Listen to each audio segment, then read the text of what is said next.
بسم اللہ الرحمن الرحیم۔ السلام علیکم ورحمۃ اللہ۔ پیارے بچوں، آج ہم پارہ نمبر 19 میں سورۃ الفرقان کو مکمل کریں گے۔ قیامت کے دن نافرمان لوگ افسوس کریں گے کہ ہائے، ہم نے کیوں برے انسان کو اپنا دوست بنایا تھا جس نے مجھے نیک کاموں سے روکا اور گناہ کے کاموں کی طرف لے گیا۔ بچوں، اس لیے ہمیں ہمیشہ اچھے اور نیک بچوں کو دوست بنانا چاہیے۔ پھر اللہ تعالیٰ بتا رہے ہیں کہ قیامت کے دن حضرت محمد صلی اللہ علیہ وسلم اللہ تعالیٰ سے کہیں گے کہ میری قوم نے قرآن مجید جیسی عظیم نعمت کی قدر نہیں کی تھی اور اس کو چھوڑ دیا ہوا تھا، اس لیے ہم نے ایسا نہیں کرنا۔ روز قرآن مجید پڑھنا ہے، اس کو سمجھنا ہے اور اس پر عمل کر کے دوسروں کو بتانا ہے نا؟ جی انشاءاللہ۔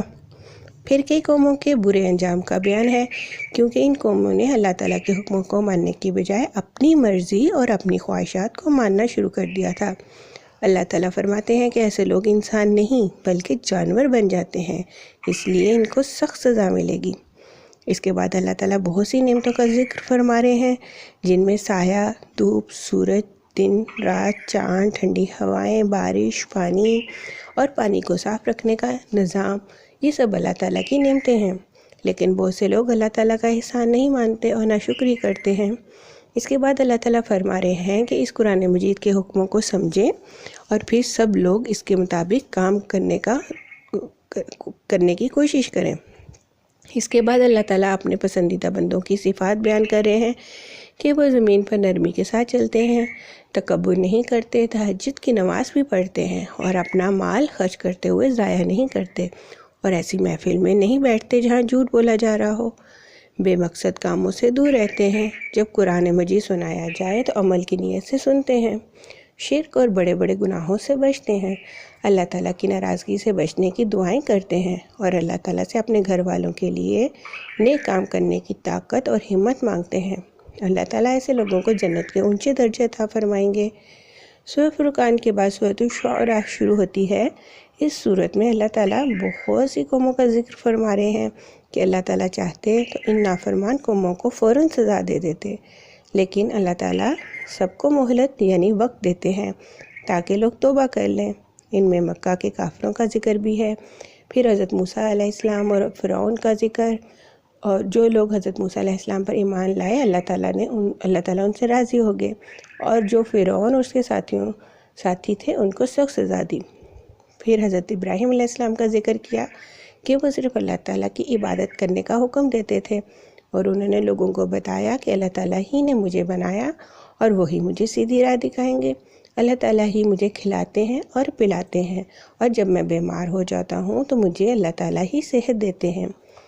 پھر حضرت نوح علیہ السلام کی قوم کا ذکر آیا، جس میں بہت تھوڑے لوگ حضرت نوح علیہ السلام پر ایمان لائے۔ حضرت ہود علیہ السلام کی قوم نے بھی اپنے رسول کی بات کا مذاق بنایا۔ حضرت صالح علیہ السلام کی قوم بھی معجزے دیکھنے کے باوجود ایمان نہ لائی، اور حضرت لوط علیہ السلام کی قوم نے بھی بے حیائی کے کام نہ چھوڑے۔ حضرت شعیب علیہ السلام کی قوم ناپ تول میں کمی کرنے سے باز نہ آئی۔ اس طرح ان قوموں کو نافرمانی کی وجہ سے اللہ تعالیٰ نے سخت سزا دی۔ اس سورت کے آخر میں اللہ تعالیٰ قرآن مجید کی عظمت کا ذکر فرما رہے ہیں کہ یہ قرآن مجید اللہ تعالیٰ کا کلام ہے، جسے اللہ تعالیٰ نے حضرت جبرائیل علیہ السلام کے ذریعے حضرت محمد صلی اللہ علیہ وسلم کے قلب مبارک پر نازل فرمایا۔ یہ عربی زبان میں نازل ہوا، اور اس قرآن مجید کے بارے میں پچھلی تمام آسمانی کتابوں میں خوشخبری سنائی گئی تھی۔